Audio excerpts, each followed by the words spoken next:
Broadway's My Beat, from Times Square to Columbus Circle, the gaudiest, the most violent, the lonesomest mile in the world.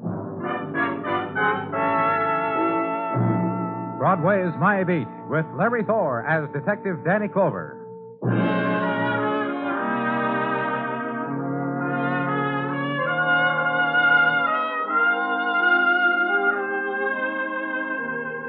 The mists rise from where September is dead, drift from the mound of fallen leaves, swirl, cling to yellow of street lamp.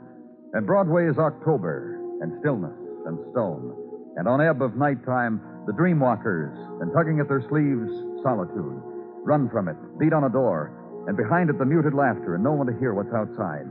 Run again, and suddenly far down the street, sudden shaft of yellow light, a trumpet's autumn song spilling into the gutter, and a man appears, reels away. Run, take his place. A door is open.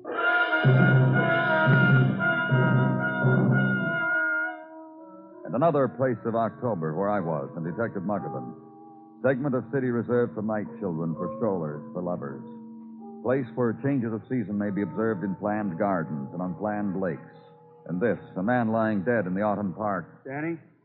Huh? Come here a minute. Well? I guess you can't see it the way I'm holding the flash.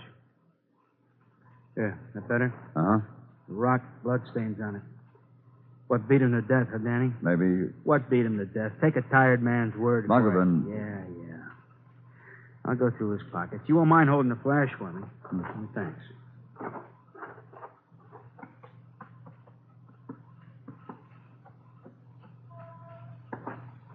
Not a thing on him, Danny. No wallet, no identity, no papers. Nothing. He's real clean. Yeah, thanks. Ask me, that's the size of it. Beaten, killed, robbed. That's... Hey, shine the flash here a minute, Danny. Yeah, here in his face. It's a nice face. Young. 22, 23 at the most. Nice face. Young. Intrusion on an October night. A riding red moon, leaf shadows and tree shadows, and the far sounds, and closer, immediate, granite rock in moist earth, and a crushed man, dead man. And now the far sound is the siren, the scream, the alarm, notice of death. There are men coming along officially designated to look at it. Doctor, driver, picture taker, measurer with the tape. Assign them this part of the night. Leave. Next morning, morgue. And flip aside the sheet so that people can lean close and look and shake their heads. No, sir, he's not the one. Not my son. Not my husband. Not the man who made me all those promises. Flip back the sheet. Body found in Central Park, unidentified. Until just before noon.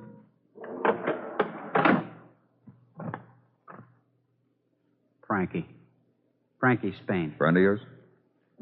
Do the thing with the sheet, huh? Amigo. Friend of yours? Sure was. We can get out of here now, huh? Sure. Let's see, I've got your name down here as Paul... Gray. Put down Frankie Spain. That's who you got in there. Erase what's on his tag and put on Frankie. What made you come down here looking for him? He had to be here, sooner or later. Oh? You were never here before. I've been down here 3 times, 4, 5.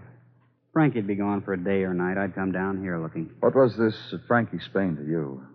A guy who ran down the court, hopped the net, shook my hand, and said, swell game, just swell. I haven't won even a set from him since late fall of 1950. Also, we got a place together. The name doesn't mean anything to you, does it? Paul Gray, Frankie Spain? No. Bums. Tennis bums. Good enough to get the 3rd round at Forest Hills. Then anybody who's seeded would knock us over. Sometimes maybe we'd do an upset, not often. Real good, second-rate. Bums. And Frankie had to wind up at the morgue. Sure. How come? Fireball. Played a real good game off the court. Had some glorious wins in the face of odds. For example, once he had a sprained ankle and a blonde 6 feet tall. But now I'm tattling and being jealous and not at all kind to the dead and departed. You kill him? I never killed a thing in my life. Other people. Not me. Other people. What are you trying to say? Here I go yammering again. Sybil Madison. Now I can't stop myself. You should invite her down to see Frankie as a body. I go on and on. Help! Sybil lives in an apartment on 39th, 1212. I hate myself.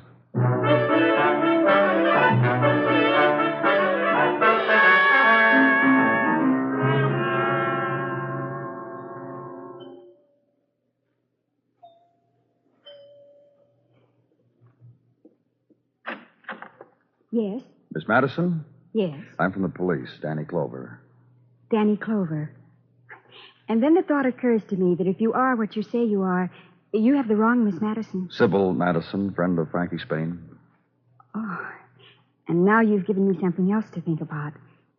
Frankie Spain.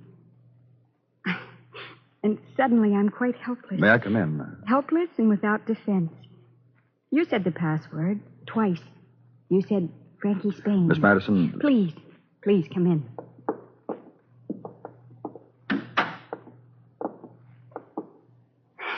I'm a girl who likes to sit on the floor in front of fireplaces, fold my hands around my knees and put my chin on them and look into the fire and think to myself, I know what fire is. Not many do, but I do. Because... Do you mind? No. There. And the thought, why you and not Frankie? Did he send you to tell me? He's dead. How did he die? We found him in the park. He'd been beaten with a rock, killed, and robbed. I want to tell you about Frankie Spain. I really do. I want to tell you how it was with Frankie Spain. All you have to do is listen. All right. A girl had to be clever, terribly clever to hold him. Because a boy like Frankie could get away from you, be lost to you so easily. So... Because there were other women? Because there were other women. The other women Frankie knew, do you... When Frankie had not come to me, I would call a place. The place of Mr. and Mrs. Vincent Carey. And Vincent would say, no, he's not here. And I would say, tell him Sybil called. And Vincent would say, I'll do that, Sybil, if he drops by. Sybil, Vincent, we've never even seen each other. You have Mr. Carey's address? Yes. Yes, I'll give it to you. And then you will go away. Isn't that terribly sensible, Mr. Clover? Yes.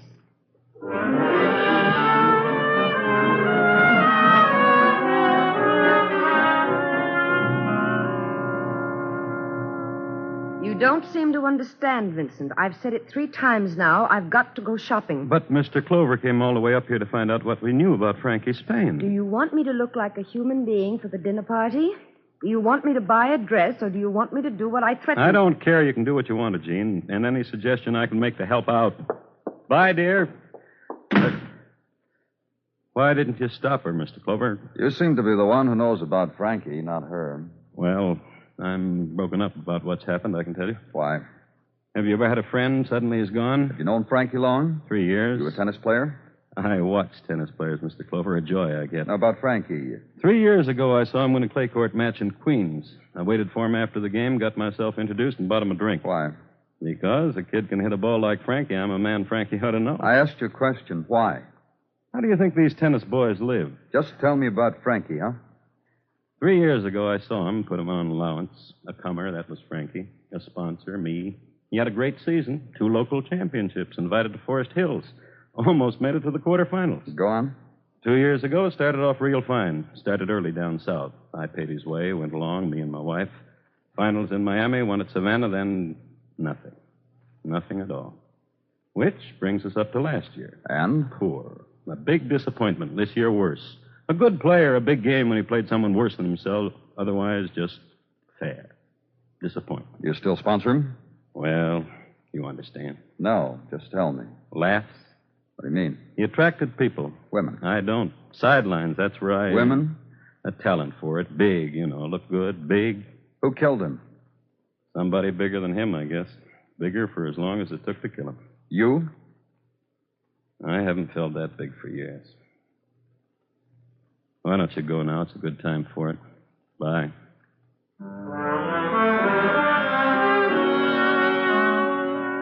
And outside, city is seen through prisms of October dusk. Twilight refracted off sheets of glass, off chrome, off facades of marble and stone. And through fall of October evening, quick passage of the going home people, the finished with work people, city in motion, and somehow city at standstill, motionless, caught in the in-between time, held in the time of autumn dusk, and ride through it and take the way through the park, and the place where the night before a man lay in violent death and stopped for a while, and only chill there now, the boy with a twig searching through the new fall of leaves, who sees you watching him walk slowly away. Stay a while longer, then start the car, head downtown. And at headquarters commissary, order the pot roast and the special, lemon pie a la Curcio. And the commissary talk drifts into nightfall. Upstairs, then, be told at the front desk a lady has been waiting for you.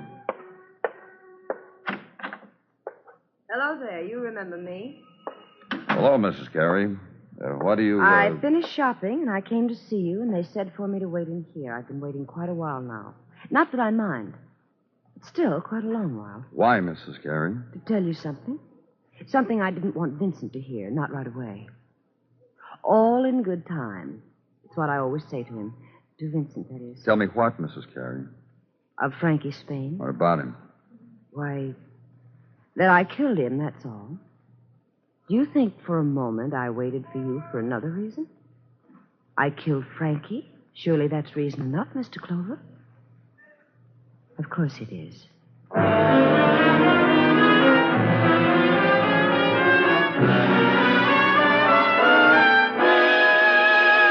You are listening to Broadway's My Beat, written by Morton Fine and David Friedkin, and starring Larry Thor as Detective Danny Clover. Who said America has lost her last frontier? It's not so, and it won't be so while CBS Radio stars Bill Conrad in Gunsmoke every Saturday night on most of these same stations. Gunsmoke, a truly grown-up Western drama, gives exciting accounts of America's frontier struggles, taking us back to early Dodge City, when even a minor dispute could lead to Gunsmoke.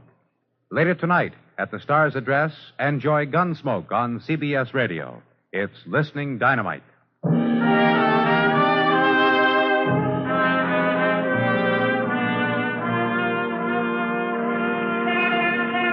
When October comes again, and the night has spilled down over Broadway, the street is spangled with autumn strollers. They come here, the seekers after something or other, to pick a doorway with a promising sign, or pick a smile and run after it, or buy a turtle and have your name painted on it, or a necktie, or a leather pillow and send it back to Mom with her name embroidered in sequins.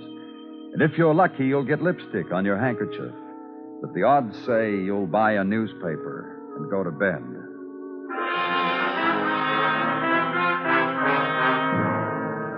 And at headquarters, in the corridors of dull shock, in a room, office, and a woman... No, thank you. I don't smoke. However, I killed a man. I suppose a kind of equilibrium could Mrs. Carey. Yes? Tell me about it. If that look you've got connotes that I'm a murderess, you're wrong, you know. I pushed him away. He fell. He struck himself. Oh? Not out of frustration. Don't get that idea, please. He didn't beat himself to death because I said to him no. Because I said to him don't. Because I laughed at him. Even when he... Let's start all over again. Just so you'll know where it's all leading, you've got to hear the word accident. Did you hear it? Accident. You heard it, didn't you? He slipped and he fell, and from what I understand, he liked to knock his brains out. However, I didn't know he was dead at the time. I merely thought he looked ridiculous. Now we come to the beginning, all right? All right. My husband is a fool. Accept the fact, Mr. Clover. It's important to how this turns out. Go on. Vincent, my husband, had admiration for Frankie Spain. An athlete. Vincent was going to see Frankie on the Davis Cup team. Why aren't you laughing? Just Because it's pitiful? See how understanding you suddenly are. Just see. Now we go on. Frankie Spain once snapped his fingers at me, and I didn't come running. A brute makes noises and gets no response. Beginning of tragedy which ended on a rock in Central Park. With me? Yeah. Frankie tried and tried. Tried and tried. But last night you decided it kept him waiting long enough. I won't scratch your eyes out because it's partly true. I met him so I could grin at him, then laugh at him when it became ridiculous. Listen, I told you what happened. He got gay. He started to slap me around. Look, a bruise. You see, from slapping around. I pushed him. He fell. Dead savage. Dead fella tennis player, him. Self-defense. Exactly. Word will just have to get out to fellas that when I say no,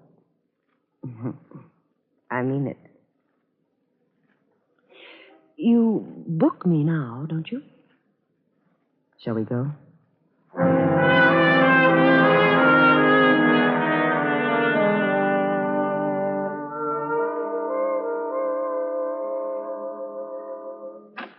Danny, Yes, Gino? good morning. Good morning, Gino. You slept well, I trust? You didn't, Gino? Mrs. T. Her and her recurrent dreams. Oh? Each October on the dot, Mrs. T tosses and turns as prehistoric monsters trod through her slumber. And each October on the dot, she wakes me, describes the monster to me, says, Gino, what is it? Last night's sleep was disturbed by a pterodactyl. Disturbed? That's the fellow with wings, Danny. I looked it up in our reference, and I just phoned it in to Mrs. T. She shouldn't Gino. worry. Yes, Danny. You have anything for me? This phone call, it was waiting for me while I was talking to Mrs. T, which I took after putting Mrs. T's mind to rest. What phone call, Gino? From Mr. Montez of Montez Jewelers on Park Avenue. That one. That one. Uh-huh. The one in which Mr. Montez informed me he believes he has received jewelry stolen from the deceased Frankie Spain. Mr. Montez was not positively certain. He would not say how he knew. However, Mr. Montez suggested... I'll go talk to him. Exactly Mr. Montez's suggestion, Danny. Bye, Danny. Uptown, then, and east to Park, and slow ride of the avenue, and display of autumn fashions, dachshund in tailored fur jacket tethered to young woman in matching outfit, and salute of uniformed doormen as they pass in review. Salute also from elderly gentlemen wearing black Homburg and followed at 3 paces by elderly woman with small animal of piercing eyes cradled in mink sleeve. Receding images of the season as seen through rear view mirror of squad car. Slow ride of Autumn Avenue. And at 60th Street, sleek, glistening expanse of plate glass. And on it in lowercase gilt left-hand corner the word Montez. And inside, Mr. Montez has arranged a thing for your consideration. These trinkets. Gold watch, gold ring, gold medal, a slender gold chain to be worn about the neck as affected by athletes and lesser men. And this slave bracelet, it is called, of gold. You said on the phone you thought they were Frankie Spain's. On the back of these, there are legends, engraved very fine, commemorating hazards of the sport tennis. This one, Los Angeles Tennis Club, and the word love. This one, Peoria Country Club, because you made a set point, Frankie. Other legends of like ilk. I read of a tennis athlete, Frankie Spain, dead, that he was robbed. Therefore, I dare the presumption that... I'll take them. Please. And now you will care to know how these came to Montez. Uh-huh. There is a client. She finds things. For example, there was a party the Lelands gave a month ago. She finds things. Brings them to Montez to refashion to her tastes. Yesterday, she brought these trinkets to refashion. She found them, she said. Who is she? On this card, her name. Below it, her address. May I use your phone? When I have gone.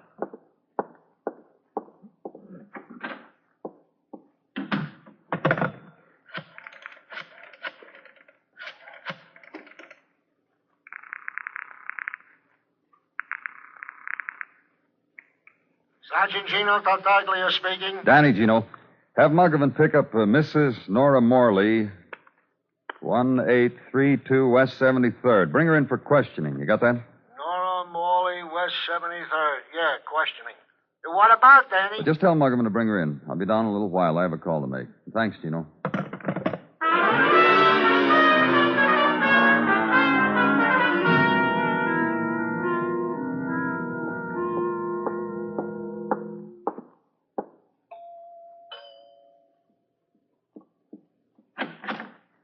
Mr. Clover. Hello, Miss Madison. May I, Mr. Clover. And Mr. Clover to be told that I'm on my I way want you to look at some things, Miss Madison. to a funeral. For today they're burying Frankie Spain.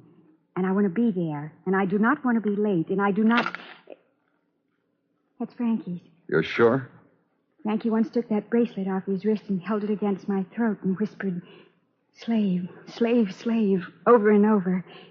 It left a mark for the whole night. And this? That he wore about his neck, Frankie Spain did. Once I took it off and I held it to his ear, like this. And he was a pirate, bold. Frankie Spain. This? On that watch. On the watch of Frankie Spain. My time with him fled. Thanks, Miss Madison. You can... Oh, wait. Yeah? Naughty. Naughty, you're holding something back. What? His cigarette case. His golden cigarette case that another woman gave him. That he flaunted under my nose. That he teased me with. He said, why don't you buy me things? Give it to me. Please give it to me. There was no cigarette case. This was all the... I'm naughty. Naughty. You keep it if you want. You keep it. Yes. May I go now to the funeral of Frankie Spain? Yes. Thank you.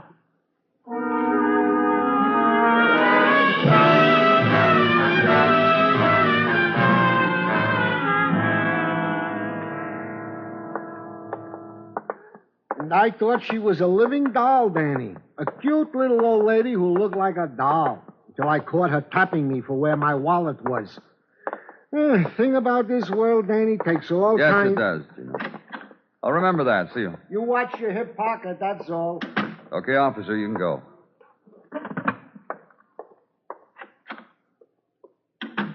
How are you, Mrs. Morley?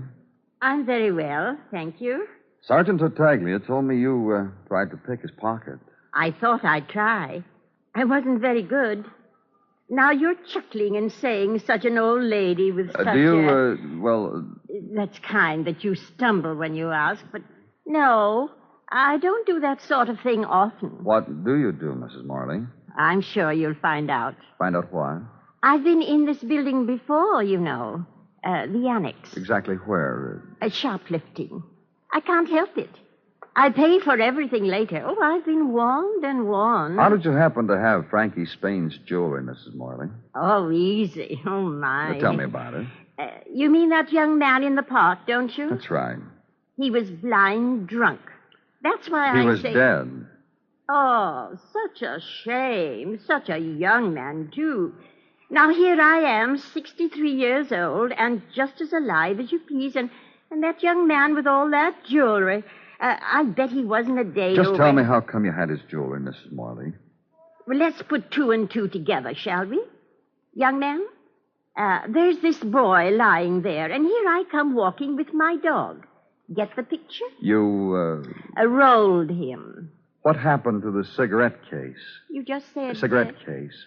But why did you say cigarette case? Frankie Spain had one. It's not with the stuff you brought to Mr. Montez. Oh, you're crazy. You're sure there wasn't any... I'm an old woman. I've seen things that would gray your curly hair. Know things, too. Know when to be sure. You asked me, was there a cigarette case? I say, no cigarette case. I'm sure. I'm sure.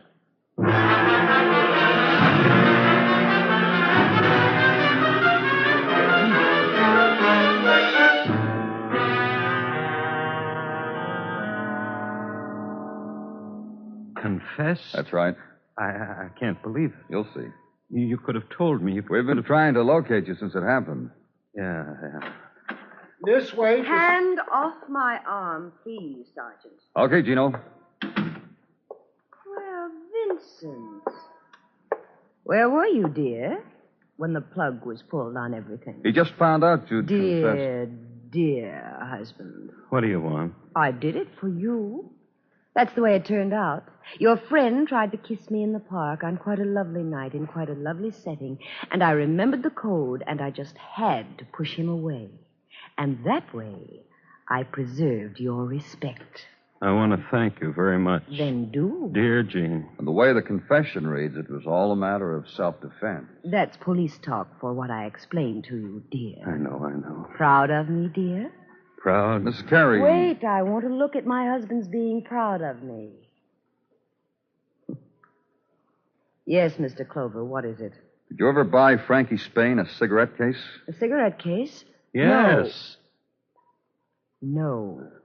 That's right. She never did, Mr. Clover, only once. And you know what onces are hardly worth mentioning. Where is it? It was so long ago. I've got to tell you something, dear. What? When I leave here, I'm going to get drunk. All right. A good drunk, Gene, a righteous drunk. Why? You. I've been all over the city all day long thinking about it. You, Frankie. Mr. Clover. What? If you're looking for a cigarette case... Don't, Vincent. If you're looking for a cigarette case for whatever reason, and if it's the one my wife gave to that boy, it's home. It's in my house. Yesterday morning it appeared, and I guessed my wife got it back from Frank. You said you didn't like Frankie Spain. Not much. I didn't. Why did you kill him?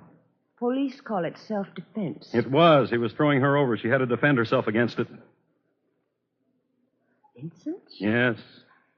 Vincent? What? I could do the same thing to you. I know. I could. Beat him to death. I could. Like you did to Frankie. Just like it. Only... Well, Vincent... Poor dear. You wouldn't be worth it. But Frankie was. Well, he just wasn't going to throw me over, that's all. I'd promised myself that long ago. Nobody is going to throw me over.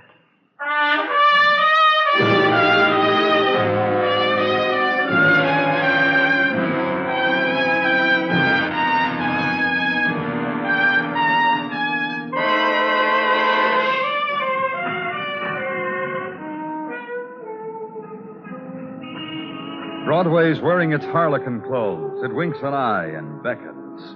And in the press of crowd, there, a pale girl walks like a queen because it's a dream street.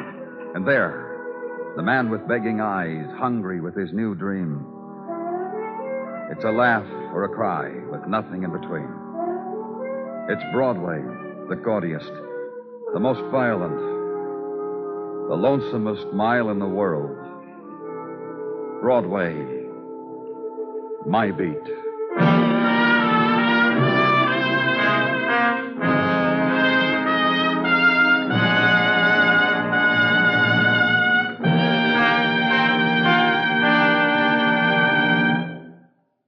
Broadway's My Beat stars Larry Thor as Detective Danny Clover, with Charles Calvert as Tartaglia and Jack Kruschen as Muggavan. The program is produced and directed by Elliott Lewis, with musical score composed and conducted by Alexander Courage. In tonight's story, Joan Banks was heard as Jean and Lou Merrill as Vincent. Featured in the cast were Sammy Hill, Florence Walcott, and Sam Edwards. Bill Anders speaking. A reminder, your date with Detective Danny Clover will come on Wednesday night, starting next week. Mystery fans who enjoy following Danny's cases and throwing in clues from armchair sleuthing range, you'll want to make a note of Danny's change of night and time, and each Wednesday thereafter, stop and listen for Broadway's My Beat, thrilling as ever at its new night and time.